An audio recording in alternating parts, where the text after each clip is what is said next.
Les tombeaux flottants de la marine marchande. Des centaines de marins sacrifiés au nom de la rentabilité.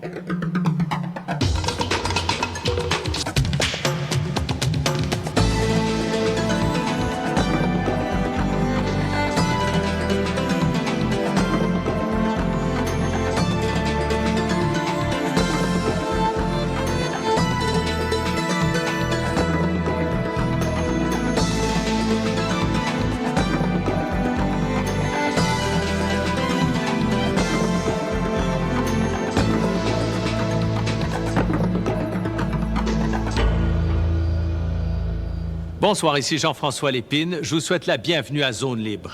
C'est un phénomène mal connu, mais pourtant, chaque année, des dizaines de marins meurent parce que les navires sur lesquels ils travaillent ne sont pas en état de prendre la mer. Pour maximiser leurs profits, les entreprises de transport maritime continuent à utiliser des bateaux trop vieux et mal entretenus. Et les victimes sont la plupart du temps des gens qui n'ont pas d'autre choix pour gagner leur vie que de s'embarquer sur ces véritables tombeaux flottants. Chaque année, 4 ou 5 cargos font naufrage en pleine mer. On n'en entend pas parler parce qu'il n'y a pas de survivants, pas de caméra non plus. Ce soir, Marc Cotton et Frédéric Zalac nous décrivent à quel point la situation est grave.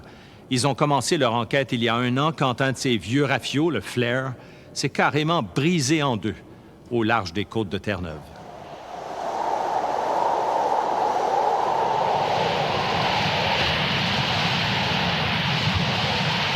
Mi-janvier, au large de Terre-Neuve, une tempête balaie l'Atlantique. La nuit est sombre, l'eau glaciale. Une tragédie sur le point de frapper l'équipage du Flair, un vieux navire de transport de marchandises de 26 ans battant pavillon chypriote. J'ai entendu un très gros bang.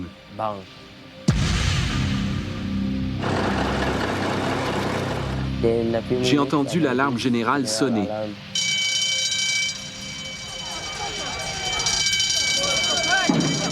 Le navire était coupé en deux.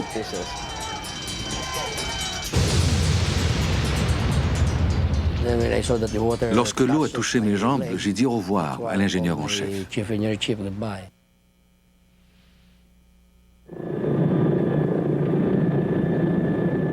6 heures plus tard, les équipes de secours survolent les lieux de la catastrophe. Un spectacle bouleversant s'offre à leurs yeux. L'immense proue du Flair flotte à la dérive. Mais par miracle, 4 marins ont survécu en s'accrochant désespérément à un bateau de sauvetage renversé.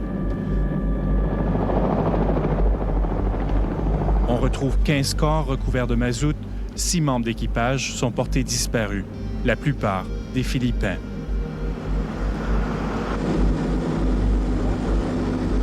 Pendant 4 jours, ce fantôme d'acier erre sur l'océan, symbole embarrassant d'un sordide secret du transport maritime international.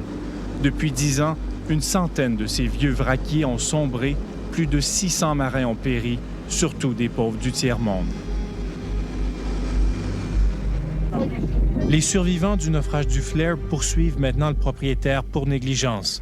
Leur terrifiante histoire commence à l'autre bout du monde, dans l'archipel des Philippines.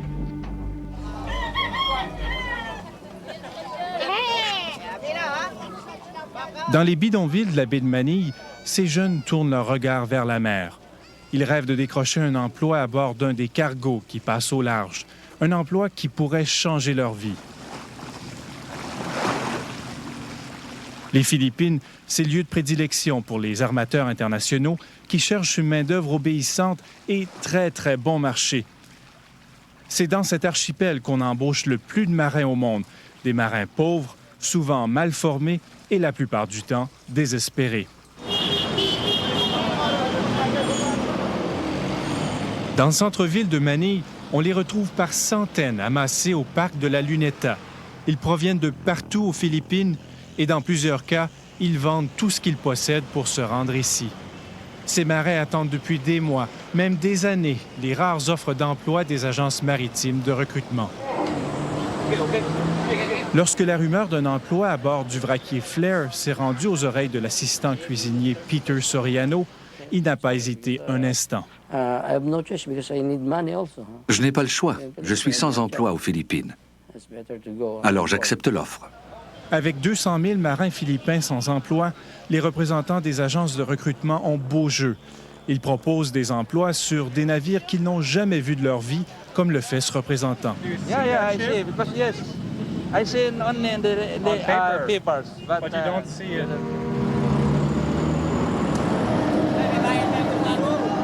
Même si leurs papiers sont en règle, la réalité, c'est que des centaines de ces navires qui parcourent le globe sont dangereux.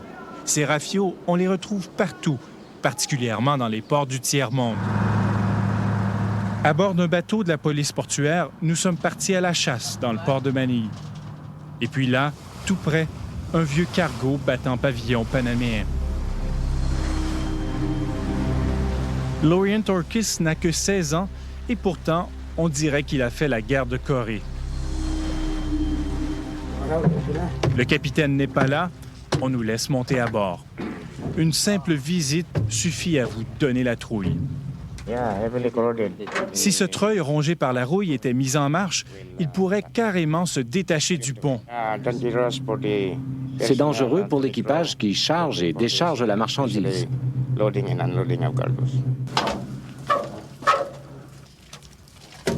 Une tuyauterie en morceaux, des manivelles presque impossibles à manœuvrer, des rambardes en miettes. La liste des avaries est tellement longue que les inspecteurs ont saisi le navire dès son arrivée dans le port. Difficile de croire que des marins aient été obligés de traverser le Pacifique à bord de cette épave. Et tout ça pour une question d'argent. Les gens qui opèrent des navires sous normes veulent faire des profits sur le dos des autres, sur le dos des marins spécialement, et sur le dos de l'environnement maritime. En négligeant l'entretien et la sécurité, un armateur peut mettre dans ses poches au moins $1,5 million de plus par année.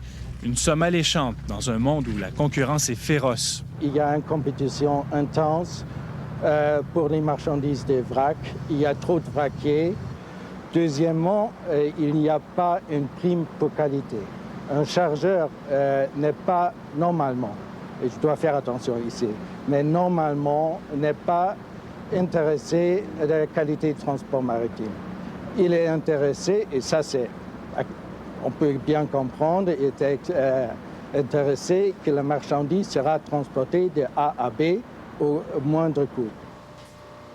En décembre 1997, Peter Soriano et le matelot Cyrus Ferraren sont embauchés à Manille pour travailler sur le Flair. Ils signent leur contrat sans inquiétude, rassurés par les bons mots du capitaine d'une agence de recrutement. Il nous dit de ne pas s'inquiéter au sujet du navire. Il nous assure qu'il s'agit d'un bon armateur et que le navire est bien entretenu. Nos marins philippins se rendent aux Pays-Bas. C'est à Rotterdam qu'ils doivent joindre le reste de l'équipage. Mais une bien mauvaise surprise les attend lorsqu'ils aperçoivent le Flair pour la première fois. Je suis déçu parce que le navire est trop vieux et rouillé. Des marins qui quittent le navire nous parlent de son mauvais état. Ils croient que nous n'arriverons jamais à destination et que nous pourrions couler. J'ai peur, mais je ne peux rien faire. Si je débarque, je dois payer mon voyage de retour aux Philippines. Alors je monte à bord. Le Flair est géré par des Grecs. Leur compagnie est incorporée au Liberia. Le navire est enregistré sur l'île de Chypre. C'est un paradis pour les armateurs qui veulent éviter des contrôles trop rigoureux. Depuis ses bureaux de Londres, le représentant syndical Mark Dickinson se bat contre la prolifération de ces pavillons de complaisance. Les pays qui offrent des pavillons de complaisance le font pour l'argent, pas parce qu'ils ont besoin du commerce maritime. Ils le font uniquement pour vendre leurs drapeaux. Ils n'ont pas l'infrastructure ou les ressources nécessaires pour imposer les normes de l'Organisation maritime internationale. Et si les armateurs n'aiment pas ces normes, ils iront ailleurs.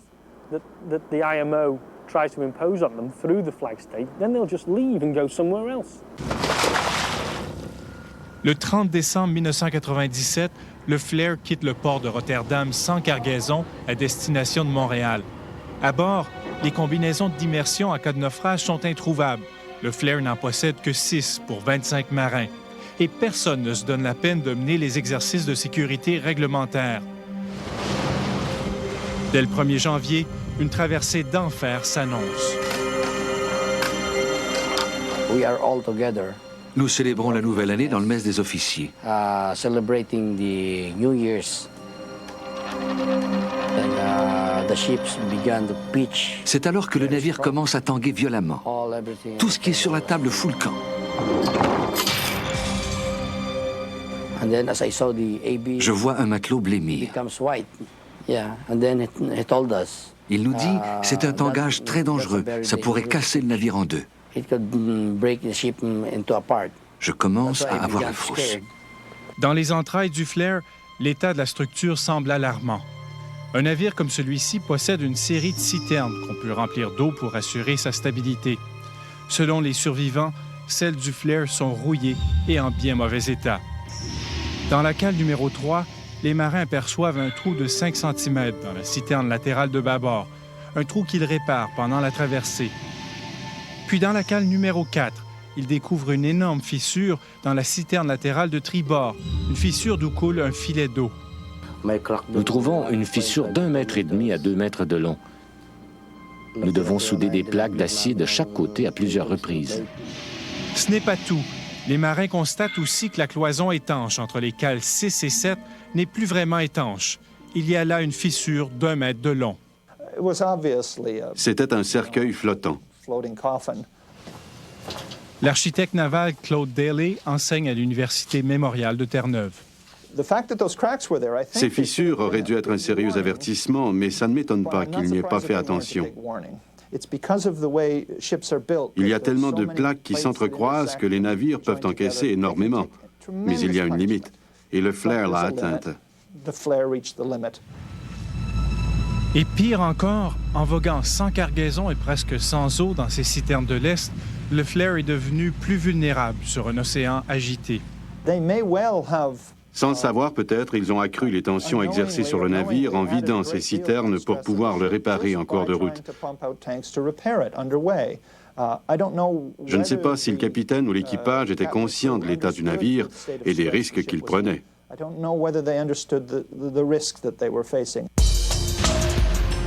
Après la pause, les dernières heures du Flair.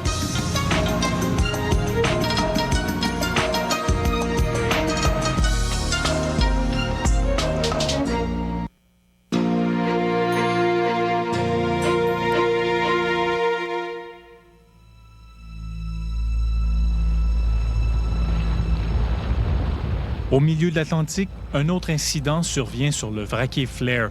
Un incident à première vue banal, mais qui aura de graves conséquences. Ce cylindre jaune, c'est un EPIRB, une balise d'urgence qui flotte et qui émet un signal en cas de naufrage. Sur le Flair, il est installé sur le mât du radar.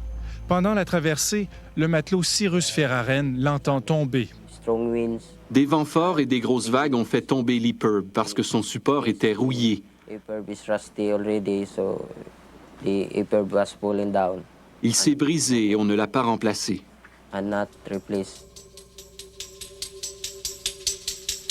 Dans la nuit du 15 au 16 janvier 1998, une grosse tempête fait rage. Le navire tangue et roule constamment. Il y a des vibrations comme ça. Les vents soufflent à 80 km à l'heure. Le navire frappe violemment des vagues de 7 mètres. Les heures du Flair sont comptées. Je ne peux pas dormir parce que le navire roule en raison des grosses vagues. À 4h30, j'entends un gros bang. Un gros bang très fort. L'alarme se met à sonner.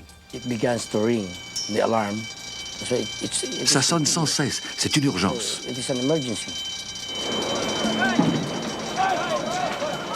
J'ouvre la porte côté bâbord et je vois le navire se casser en deux. À 4h30 du matin, la garde côtière de Terre-Neuve capte un message de détresse presque incompréhensible.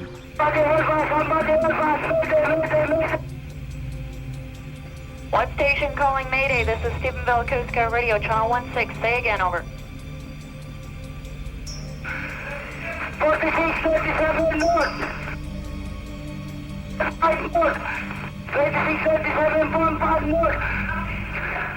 On savait qu'il y avait un problème, on savait le nom du bateau, on avait la latitude, on n'avait pas la longitude, on ne savait pas combien de personnes à bord ou les détails de ce qui arrivait.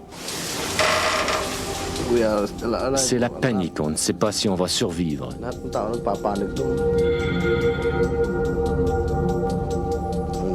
Nous attendons les ordres du capitaine, mais jamais il ne nous ordonne d'abandonner le navire. En peu de temps, la partie arrière du Flair commence à s'enfoncer dans l'eau. Mais les marins reprennent espoir. Ils aperçoivent devant eux la proue d'un navire émergé des ténèbres. En apercevant cette proue, nous crions « Dieu merci, les secours !» Mais lorsque la proue continue à avancer, on se rend compte de notre erreur. C'est la proue de notre propre navire qui est en train de nous dépasser.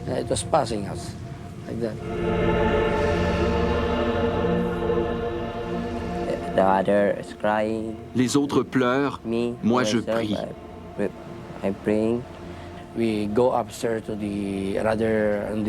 Nous montons sur le pont supérieur pour lancer la chaloupe de sauvetage.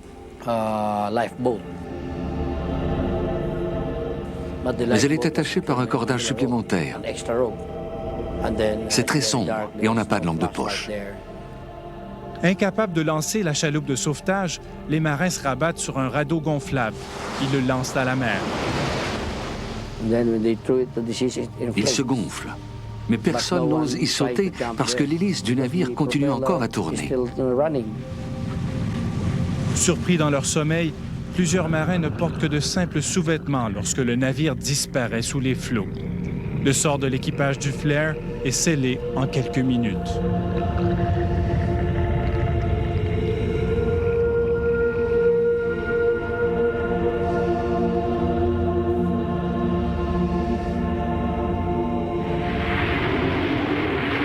Leur dernier espoir, une chaloupe de sauvetage s'est détachée et flotte à l'envers, au loin dans les vagues. Je nage vers cette chaloupe, mais l'eau est très froide. C'est difficile. Nous sommes 6 à la chaloupe. Mais lorsque je regarde alentour, je ne vois que des lumières qui flottent. J'entends râler, mais je ne peux voir personne. Seulement des cris pendant quelques minutes, puis plus rien.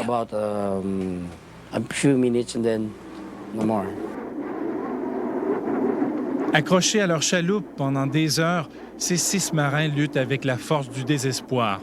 Mais certains d'entre eux n'arrivent pas à tenir le coup. Un compatriote m'appelle à l'aide. Je tente de le retenir d'une main tout en m'accrochant à la barque, mais je ne réussis pas. Il disparaît au loin. Je ne peux rien faire, seulement lui dire adieu.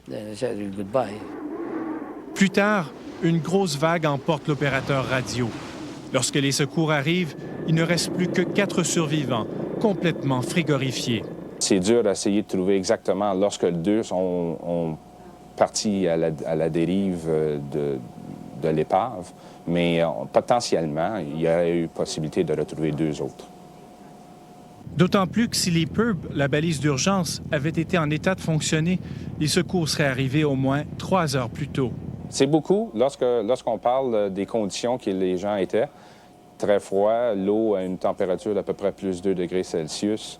Le temps de survie est très minime, alors les minutes comptent. Alors, 3 heures, c'est énormément de temps, oui. 6 mois après la tragédie, le Bureau de la sécurité des transports organise une mission pour retrouver la proue du Flair. Au large de la Nouvelle-Écosse, les enquêteurs mettent à l'eau un petit robot équipé de caméras.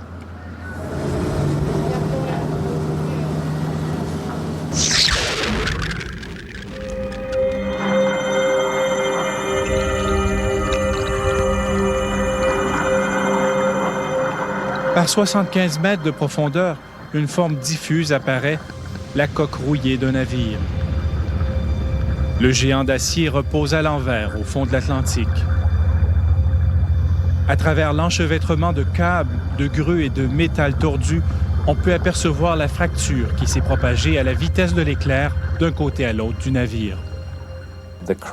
Plusieurs facteurs ont contribué à la fissure.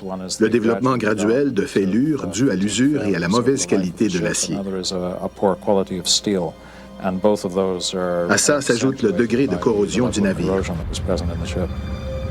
Il reste encore bien des mystères à éclaircir sur les causes exactes de la tragédie et sur les raisons qui ont poussé le capitaine à manœuvrer sans lest sur un océan agité. Nous avons contacté le propriétaire du Flair, mais il a refusé de nous accorder une entrevue. Une question essentielle demeure: pourquoi a-t-on permis à un vraquier comme le Flair de naviguer aux quatre coins du monde? Ce navire était dangereux. Bien sûr qu'on aurait dû le détecter. Est-ce que le système international en place est suffisant pour déceler ce genre de problème? Je ne le crois pas. L'Organisation maritime internationale a mis en place une réglementation plus sévère pour les vraquiers. Pourtant, l'OMI n'a pas le pouvoir d'inspecter les navires dangereux. Elle dépend entièrement de l'industrie et des gouvernements pour effectuer les inspections comme celle-ci dans les Philippines. Malheureusement, ce système a de sérieuses limites. Au cours des mois qui ont précédé la tragédie, le Flair a été détenu en Grande-Bretagne parce que les supports des canaux de sauvetage étaient rongés par la rouille. Mais il a franchi sans problème des inspections dans les ports de San Francisco, de Nouvelle-Orléans et même de Toronto.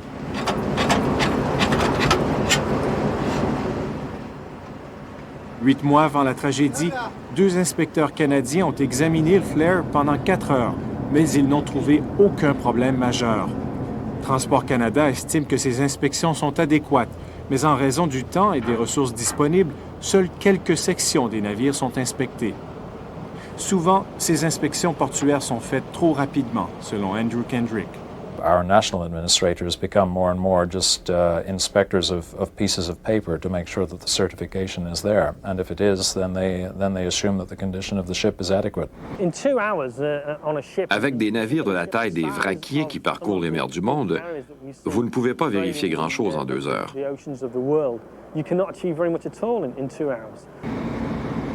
En plus des inspections portuaires, le Flair a réussi, 1 an avant son naufrage, un test plus rigoureux. Ce programme spécial d'inspection en profondeur pour les vieux navires a été recommandé par l'Organisation maritime internationale. Au terme de cette inspection, on aurait dû repérer un navire comme le Flair, mais ça a échoué. La même année qu'il a coulé, l'Albion II a sombré au large de la France et le Leroy Strength s'est abîmé le long de la côte norvégienne. Ces 3 vraquiers venaient tout juste de passer le programme d'inspection spéciale. C'est évident, ça ne fonctionne pas. Les équipages de ces navires proviennent habituellement des Philippines, de Roumanie, du Bangladesh. La communauté internationale semble accepter sans remords qu'on sacrifie autant de ses marins afin de maintenir bon marché le transport maritime.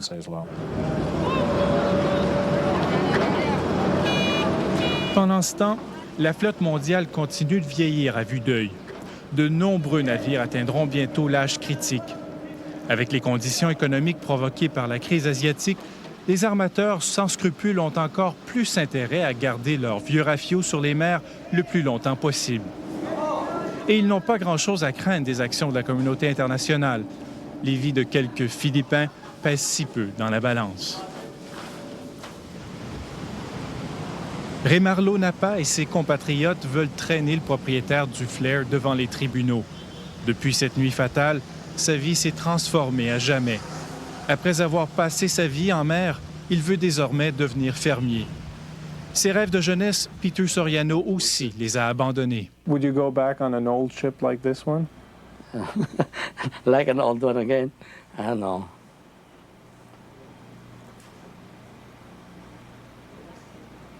I'll never go like that. Even a new one.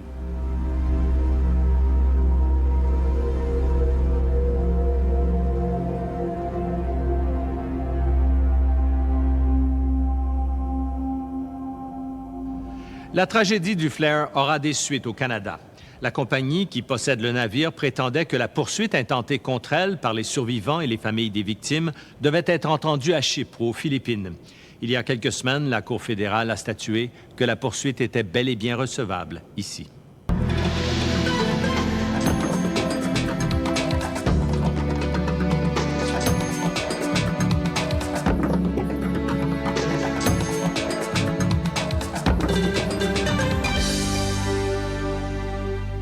C'est tout pour cette semaine à Zone Libre. Au nom de toute l'équipe, merci d'avoir été avec nous. Bonne fin de semaine. À vendredi prochain, 21h.